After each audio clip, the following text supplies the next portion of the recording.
Ngaphambi nje kokuthi kuqale isizini entsha, ikomidi eliphezulu lePSL lamukele izindaba ebezingalindelekile. Abaxhasi abadala besigaba esiphansi sebhola lakuleli, iGladAfrica, ngeke besaqhubeka nokweseka iNFD ngenxa yesimo sezimali. Kwaphoqa iPSL ukuthi ithole abaxhasi abasha ngokuphuthuma. iMotsepe Foundation ingene njengabaxhasi abasha emva komhlangano wamalungu ekomidi eliphezulu lePSL ekuqaleni kwesonto. Football is something that we love immensely, and it's a sport that is loved by millions of our people. Football is a sport for the poor.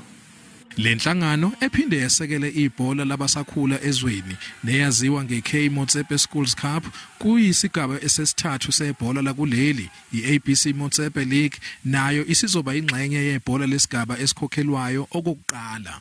We have a special place for football in our hearts, very, very special. And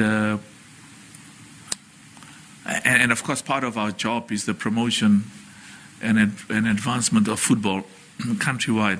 Kanti nemali engumqomelo izonyuswa kakhulu isuka ezinkulungwaneni ezingamakhulu amathathu iya ezigidini ezintathu konqobile kwisizini ngayinye.